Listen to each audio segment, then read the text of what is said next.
mbah saya cerita ke Anda punya karomat, Anda boleh percaya belum? Tidak, saya cerita saya ini beda loh ya. Kalau Anda langsung menjelekkan Sayyidina Fakih Muqaddam, loh apakah betul dia mengatakan dan mengakui, dan bahasanya narasinya apa waktu beliau ngomong apa? Kecuali saya memandang dengan kebencian dengan kelompok Sayyidina Fakih Muqaddam, wah ini dusta dan sebagainya.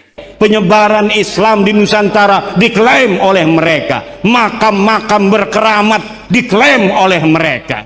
Kita pengen tahu keramatnya mana, keramat apa? Keramat dan khurafat itu beda, Pak. Bukankah sering kita dengar ulama cerita Isra Mi'raj yang dilakukan Nabi adalah menghadap kepada Allah dalam Isra Mi'raj, dan itu hadiah buat kita, sehingga seorang muslim sehari tidak kurang berisra Mi'raj 5 kali, yaitu dengan sholat. Loh, ini bukan pembelaan kepada Sayyidina Fakih Muqaddam dan sebagainya, kita membela kebenaran. Apalagi kalau kita mendengar ceramah-ceramah orang yang ngaku keturunan Nabi tapi kemudian membuat hoax, muncul ajaran-ajaran khurafat itu dari mereka yang mengaku keturunan Nabi, bahwa ada leluhur mereka yang sanggup mi'raj satu malam 70 kali. Bayangkan, menemui Gusti Allah 70 kali satu malam. Nabi itu seumur hidup hanya satu kali. Ngomong apa itu? Tidak mungkin lah kita percaya. Kalau Anda tidak percaya, kalau itu Sayyidina Fakih Muqaddam ngomong apa kira-kira? Bukunya di mana bunyi? Siapa yang menukil cerita ini? Bisa jadi ada dimasukkan sesuatu yang berlebihan, bisa jadi. Sementara telah disepakati adalah seorang alim besar Sayyidina Fakih Muqaddam. Kalau ada berita yang aneh-aneh, bisa saja. Kan banyak dikatakan oleh para ahli tasawuf, alangkah banyaknya al-madbu', seorang imam rusak gara-gara atba' pengikut. Berlebihan. Ayo. Ahli nasab di Indonesia yang ahli betul saya tidak tahu. Karena ini ilmu yang sangat jarang. Yang saya tahu dan sangat populer adalah Kiai Haji Imaduddin. Luar biasa. Terserah penyanyi setuju atau tidak setuju bahwa secara akademik ilmiah itu dahsyat sekali. Nih ada keramat, ada khurafat. Kalau keramat, orang waliullah kelihatan nama orang keramatnya, bisa jalan di air. Banyak yang menyaksikan. Terus ditulis oleh saya yang menyaksikan bersama-sama orang tuh. Jangan menjelekkan Abdul Qadir Jalil pada saya Fakih Muqaddam, ya pembawa cerita itu barangkali. Kemudian maksudnya 7 kali Isra Mi'raj itu seperti apa maksudnya?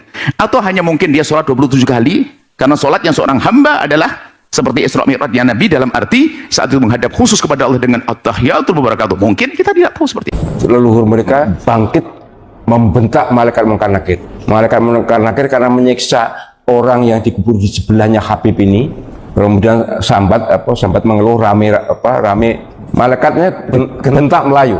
Tidak mungkin lah malaikat kalah dengan orang alim sealim apapun, kecuali Rasul, dan Rasul tidak mungkin membentak, itu tidak mungkin. Jangan langsung gara-gara keramat yang aneh dinisbatkan pada Syekh Abdul Qadir Jalil, kita bilang, "Oh, Qadiriyah enggak benar semuanya." Loh, Anda ini apa? Sayyidina Fakih Muqaddam, kemudian Aba Alawi, salah semua. Syekh Alawi Al-Bantani Masya alal ma'i fi Bali. Ketika jalan-jalan di Bali, saya melihat bahwa Kiai Alawi berjalan di atas air. Itu namanya Kitabatul Karamah, menulis keramat para wal. Lah model manusia begini loh penghancur kerusahaan, muat kerusahaan.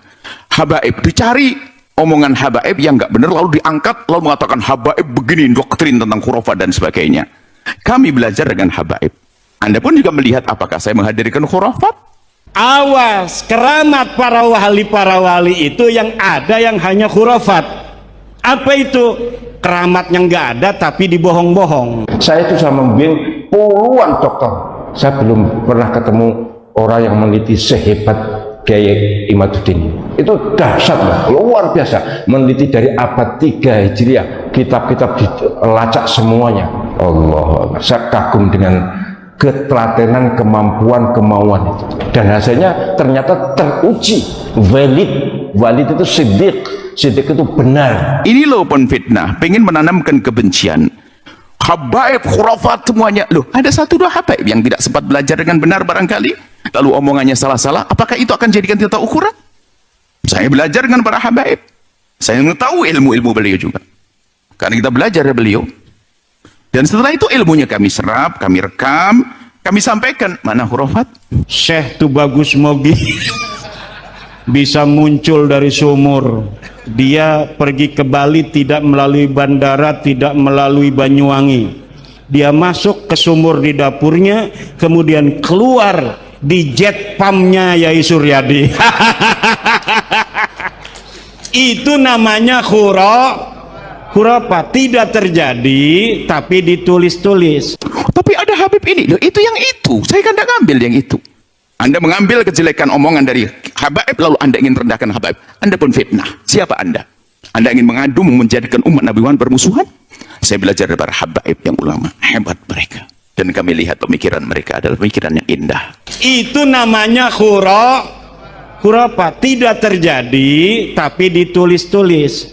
Kebanyakan ada penelitian dari ilmuwan di Timur Tengah yang ada di kitab-kitab Ba'lawi itu bukan karamah tetapi khurafat.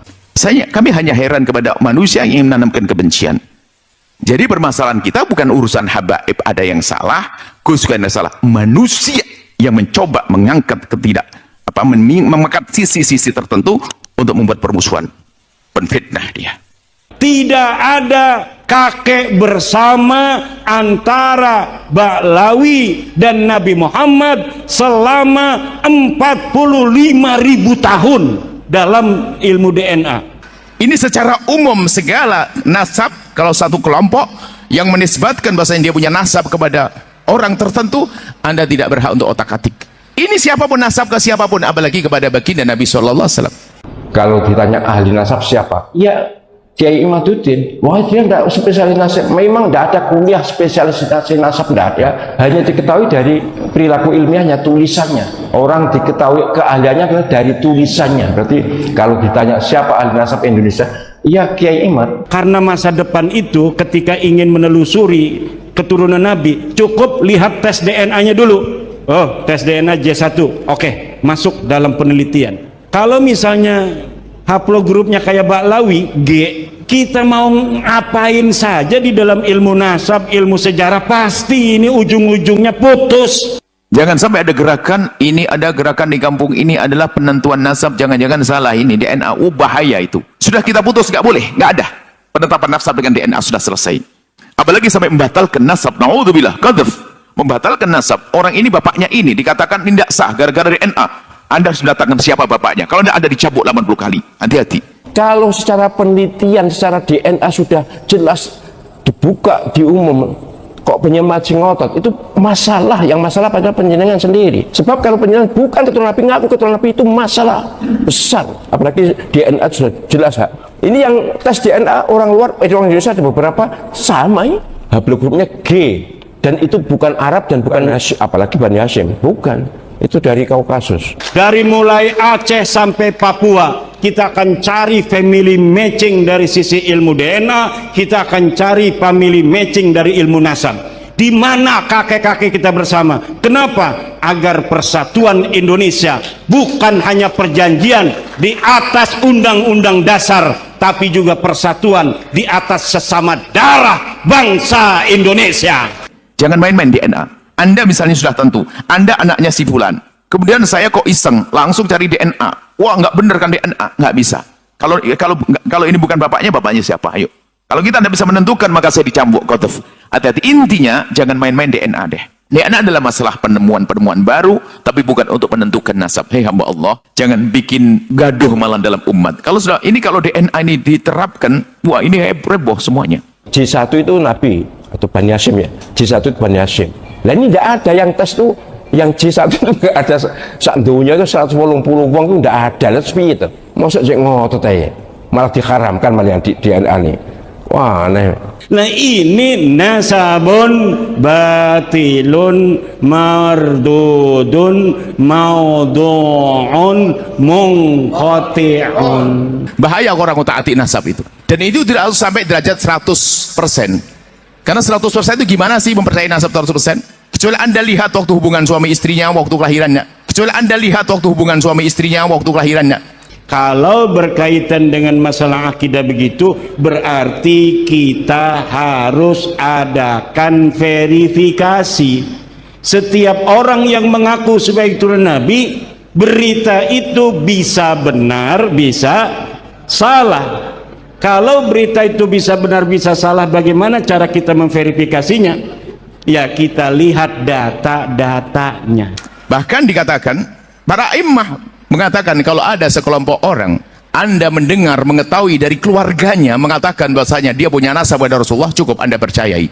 Saya sebagai orang akademik dan saya bertahun-tahun mengajar metodologi penelitian hukum Islam di S3. Saya menyadar betul bahwa memang masalah nasab ini perlu diteliti secara ilmiah jika dipersoalkan, dan sudah ada produk ilmiahnya, sudah ada. Kenapa lalu dimasalahkan? Pakai dalil haram, makruh, sesat, kafir, ndak bisa. Masa depan akan ditertawakan oleh peradaban.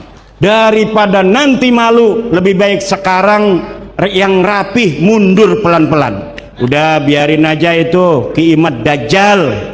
Kamu mau percaya mau enggak dengan nasab kami, Yang silahkan ahli dah. betul saya tidak tahu, karena ini ilmu yang sangat jarang. Yang saya tahu dan sangat populer adalah Kiai Haji Imaduddin. Itu luar biasa. Terserah penyanyi setuju atau tidak setuju bahwa secara akademik ilmiah itu dahsyat sekali. Sayangnya itu hanya untuk penelitian apa? Magister kayaknya, tesis ya. Itu andai kata digunakan disertasi pun menjadi disertasi yang sangat unggul. Saya itu sudah membimbing puluhan doktor. Saya belum pernah ketemu orang yang meneliti sehebat Kiai Imaduddin. Itu dahsyat loh, luar biasa. Meneliti dari abad 3 Hijriah, kitab-kitab dilacak semuanya. Allah, saya kagum dengan ketelatenan, kemampuan, kemauan itu, dan hasilnya ternyata teruji. Soal setuju nggak setuju terserah, tapi secara akademik teruji, valid itu siddiq itu benar.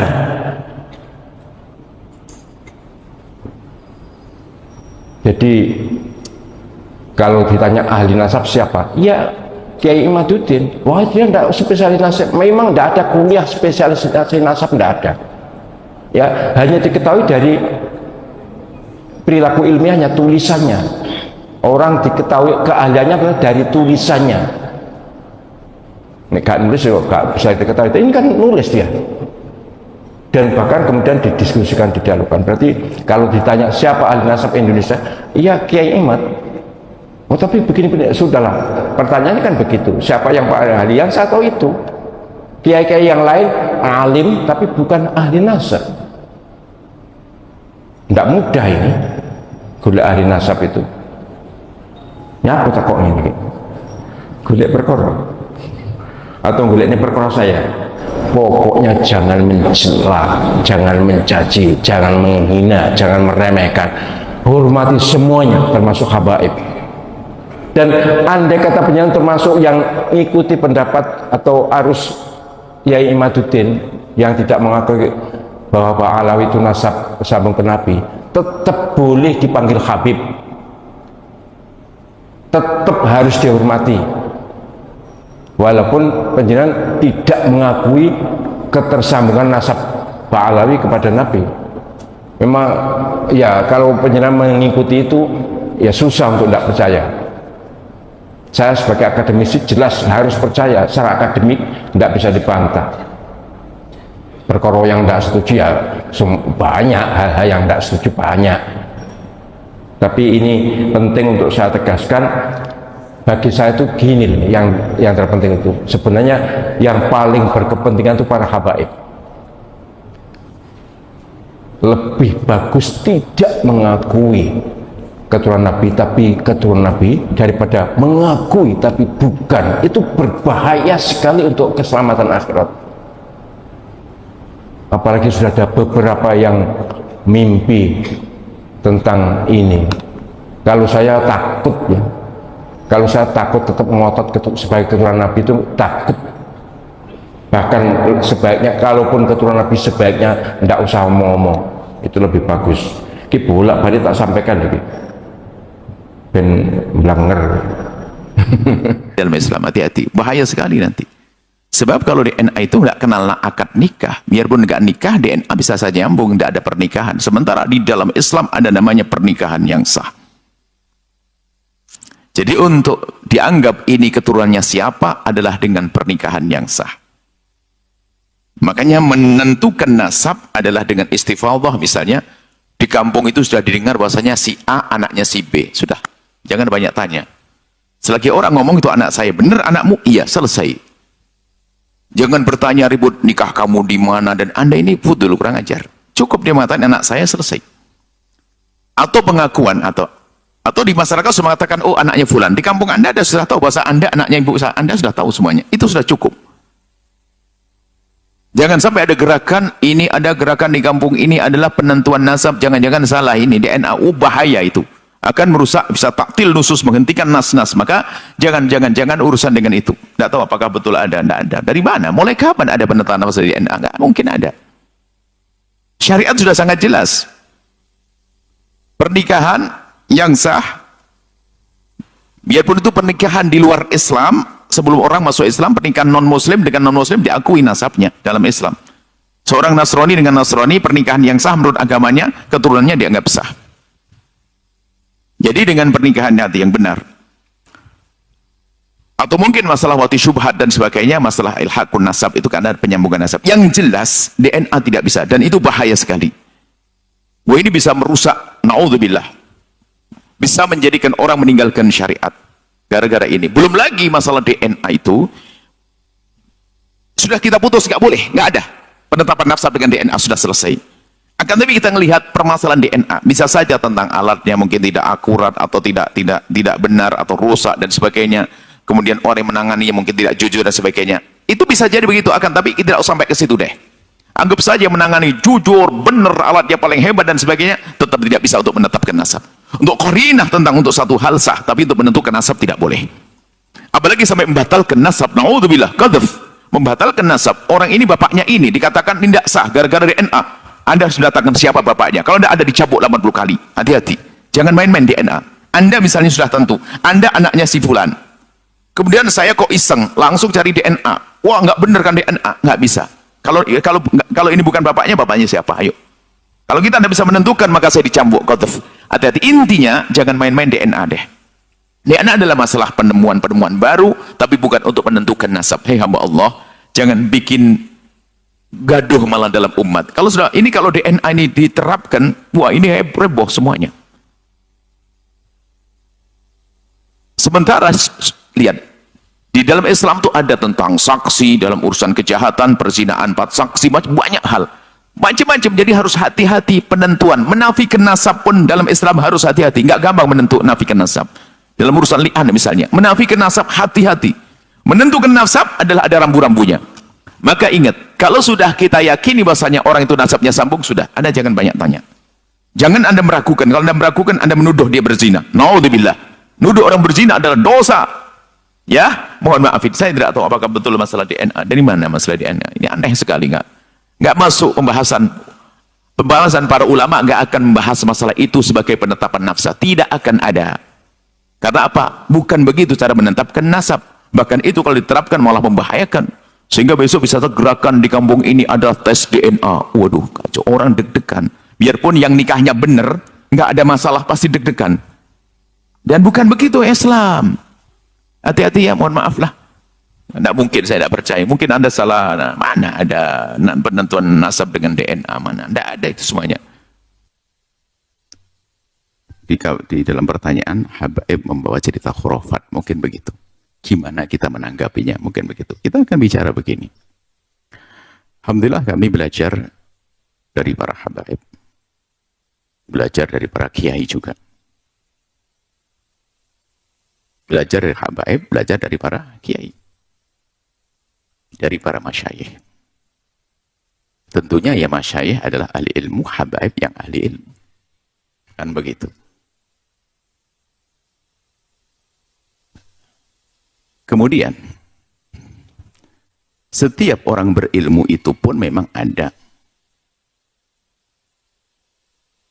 sesuatu yang salah selagi bukan Nabi. Apakah di kalangan ulama, para kiai, atau dari para habaib. Namanya manusia yang bisa melakukan kesalahan, bisa kesalahan perilaku, kesalahan pemikiran, dan seterusnya. Kalau Anda mencari guru yang tidak pernah bersalah, sampai mati pun Anda tidak punya guru.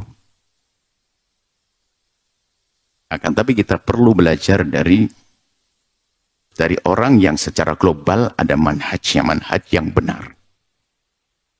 Silsilah ilmu sambung kepada akidah yang benar sudah.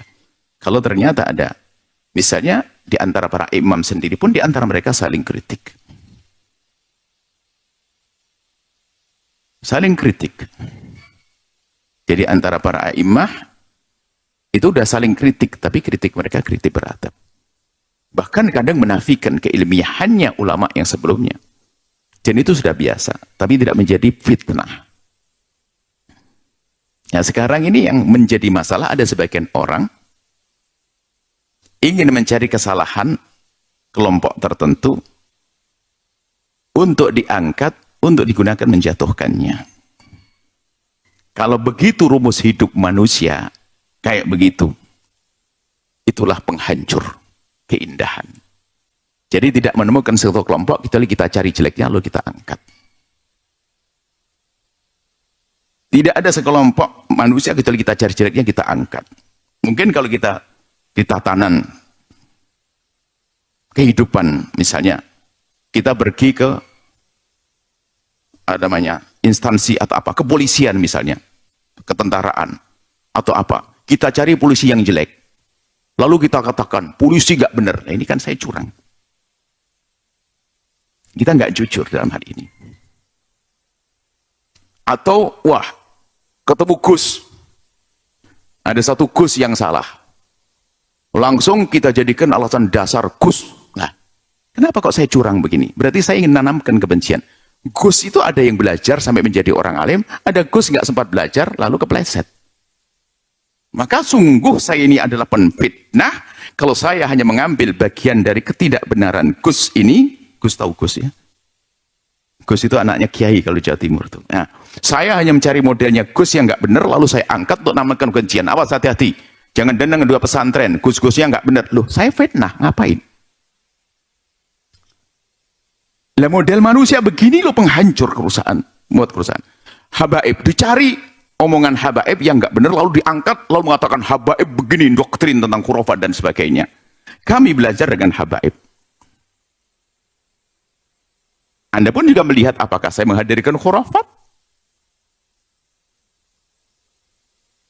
atau sesuatu yang tidak masuk akal. Kalau Anda sampaikan pada kami akan berubah. Kami belajar kok. Bahkan mungkin sesaat kami jadi guru Anda, tapi Anda lebih sering jadi guru kami. Kok kenapa? Maka yang perlu diperhatikan, ini loh penfitnah, pengen menanamkan kebencian. Ketemu kiai langsung dicari kejelekannya.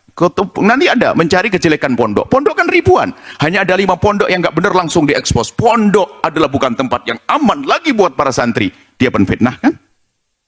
Habaib, khurafat semuanya. Loh, ada 1-2 habaib yang tidak sempat belajar dengan benar barangkali. Lalu omongannya salah-salah. Apakah itu akan jadikan kita ukuran? Saya belajar dengan para habaib. Saya mengetahui ilmu-ilmu beliau juga. Karena kita belajar dari beliau.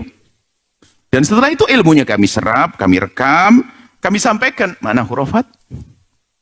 Tapi ada Habib ini, loh itu yang itu. Saya kan tidak ngambil yang itu. Sama, saya tidak ngambil Gus sama Kiai itu yang nggak benar, ya jangan diambil dong. Lah Anda kan belajar. Yang jelek adalah kalau Anda mencari kejelekan Gus-Gus untuk merendahkan Karangkowagis. Anda mengambil kejelekan omongan dari habaib, lalu Anda ingin merendahkan habaib. Anda pun fitnah. Siapa Anda? Anda ingin mengadu, menjadikan umat Nabi Muhammad bermusuhan? Alhamdulillah, tahadus bin nikmat. Saya belajar dari kiai-kiai. Dan betul mereka ulama. Hebat. Saya belajar dari para habaib yang ulama. Hebat mereka. Dan kami lihat pemikiran mereka adalah pemikiran yang indah. Dengan ulama, para kiai, dan habaib. Muncul orang-orang akhir zaman yang mencoba. Nanti akan muncul kebalikannya. Coba akan dibalik lagi. Nanti ada orang yang memihak kepada habaib mungkin bukan dari orang-orang bijak, dengan hawa nafsunya mencari kejelekan para kiai. Nah ini kan jelek, sisi jelek juga. Sehingga kiai jelek 1-2 dipukul rata. Wah, Gus-Gus jelek semuanya. Juga agak benar. Hanya yang perlu kami cermati bukan memberikan jawaban sederhana. Saya belajar habaib. Saya membaca buku para habaib, para ulama. Ada di antara mereka memang, jangankan ulama-ulama dahulu ada salah pemikiran akidah, pemikiran fikih, itu wajar. Kan mereka ijtihad, para manusia-manusia cerdas, ya, manusia-manusia hebat, tentu ada kesalahan. Kesalahan pun kadang menurut ulama ini, menurut yang lain dianggap benar. Kalau terjadi khurafat, bab akidah hari ini, khurafat atau sesuatu yang tidak masuk akal dan bertentangan dengan syariat, kami yakin habaib yang ulama juga mengingkari kok. Kita juga tahu. Kita belajar dengan beliau-beliau. Kami hanya heran kepada manusia yang ingin menanamkan kebencian. Mengambil potret gus-gus yang nggak benar, lalu untuk merendahkan para gus-gus anak-anak kiai. Ya ini kan fitnah. Kita menemukan gus-gus hebat juga banyak kok. Tapi kenapa kok ada upaya untuk menanamkan kebencian kepada para gus-gus anak kiai? Ada apa? Memang ada gus-gus anak kiai nggak pernah belajar, ada. Hanya nempeng nama bapaknya, ada, nggak belajar. Bukan itu suri toladannya. Gus-gus anak kiai yang belajar begitu. Apakah gara-gara ada gus yang nggak belajar, perilakunya nggak benar, lalu dasar kiai nanti penerusnya adalah gus-gus begitu. Nah ini kan fitnah. Gus yang belajar kenceng juga ada kok. Di usia muda menghafal Quran, tawadhu. Nah, ada banyak kita menemukan orang-orang seperti itu. Sama di kalangan habaib pun juga demikian. Jadi permasalahan kita bukan urusan habaib ada yang salah, gus juga yang salah. Manusia yang mencoba mengangkat mengangkat sisi-sisi tertentu untuk membuat permusuhan. Penfitnah dia. Pembuat kerusakan di muka bumi. Dia mau berguru dengan siapa? Kalau orang itu Anda lacak orang yang suka mengangkat-ngangkat begini. Anda lacak, gurunya juga punya kesalahan kok. Dan kita pun juga tidak perlu mencari kesalahan gurunya. Gurunya manusia. Memang gurunya Nabi. Atau dia sendiri, dia punya kesalahan. Apakah dia Nabi? Dia juga punya kesalahan. Apakah Nabi mengajarkan yang demikian? Ingat, kalau Anda mencari guru yang tidak punya salah sampai mati, Anda tidak punya guru. Ayo kita belajar adab. Belajar tata krama. Umat Islam jangan jadi bahan tontonan. Orang di luar Islam ribet urusan hal-hal yang sungguh dijauhkan dari rahmat Allah orang yang menggugah ketentraman menjadi sebuah permusuhan. Menjadikan ketentraman menjadi permusuhan. Akhirnya permusuhan. Dan apa yang Anda inginkan, hei hamba Allah, yang mungkin Anda mengatakan sebagai seorang yang punya ilmu dan sebagainya, Anda membuat kerusakan kalau hanya menfitnah-fitnah semacam itu. Anda menfitnah kiai, menfitnah habaib. Sehingga mengajarkan permusuhan, sehingga nanti pendukung-pendukungnya pun juga berkembang. Dan pendukungnya orang alim, orang tidak alim. Yang kelompok tertentu, kelompok mungkin yang anti habaib dia. Kelompok habaib akhirnya anti ulama. Ini kan na'udzubillah. Sementara yang kita temukan, ulama dengan habaib adalah bersatu. Nggak usah nanti dibuat cerita bahwa permusuhan. Dari mana permusuhan? Kami duduk dengan habaib yang duduk manis dengan para ulama. Para kiai. Bahkan bukan sampai di situ kami mengambil. Saya wadai ilmunya kiai dan ilmunya habaib. Nggak ada masalah. Kenapa? Saya tidak merasa malu mengatakan saya belajar dari para habaib. Saya belajar dari para kiai. Kalau saya salah pemikiran saya, tentu waktu saya ngantuk dan sebagainya. Jangan dihubung-hubungkan dengan yang lainnya. Cuman saya sedih dengan manusia yang ingin mengangkat sesuatu untuk menanamkan kebencian. Bukankah Nabi mengajarkan cinta? Apa yang Anda inginkan? Ustadz viral? Atau syaitan viral? Momen nih saya harus Allah. Saya pun juga tidak boleh masuk suudon di sini. Maksudnya segala bertanya apa yang Anda inginkan? Pengen dianggap orang paling hebat? Mengkritiki pesantren, mengkritiki ulama, lalu satu sisi mengkritiki habaib dan sebagainya. Hidup itu untuk menjadikan dunia ini baik, bukan untuk menghancurkan. Ini harapan, ini kepada semua.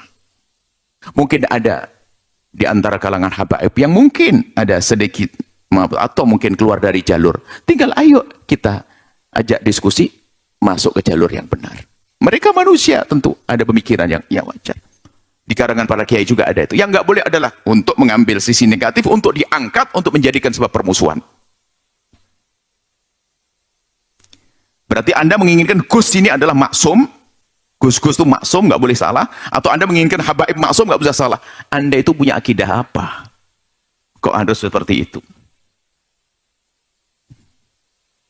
Anda bisa. Kami belajar dari para habaib dan para ulama. Dan Anda melihat hasilnya. Yang kami sampaikan, apakah ada khurafat di sini? Sesuatu yang tidak masuk akal. Kalau ada, sampaikan Karena kami akan berubah kalau itu salah. Justru kami senang kalau dapat ilmu baru. Kritik bagi kami adalah ilmu baru. Tapi fitnah adalah neraka yang disodorkan. Kami tidak mau ikut-ikut. Kami cinta para kiai. Cinta para gus-gus yang mereka anak-anak kiai yang hebat. Cinta para habaib. Mereka adalah juga, di antara mereka banyak ulama-ulama. Tentunya jangan Anda mengambil contoh anak kiai yang tidak jadi kiai atau habib yang tidak jadi ulama. Itu bukan sebagai tolak ukur. Anda salah. Bicara tentang habaib, ambil habaib yang tidak berilmu, ngomong kelantur. Wah, ini habaib. Urusan kiai, anak-anak kiai, ambil anak gus yang ngelantur. Anda ini fitnah besar. Siapa namamu? Anda ini mau apa? Hei hamba Allah. Semoga Allah menjadikan kita hamba yang saling mencintai karena Allah. Buya Yahya bercerita tentang mbahnya sendiri dan bercerita tentang Aki Bogohdam. Boleh percaya, boleh tidak, itu mbah saya sendiri katanya, dan dibantah dan dikasih penjelasan oleh Kiai Haji Imaduddin Usman Al-Bantani dan juga ada Kiai Imam Masjid Agung Surabaya ya. Jadi di sini Kiai Haji Iwan memberi pencerahan atau memberi kuliah gratis terhadap Buya Yahya ya teman-teman. Oke, terima kasih buat semuanya. Semoga video ini bermanfaat dan sampai jumpa di video selanjutnya.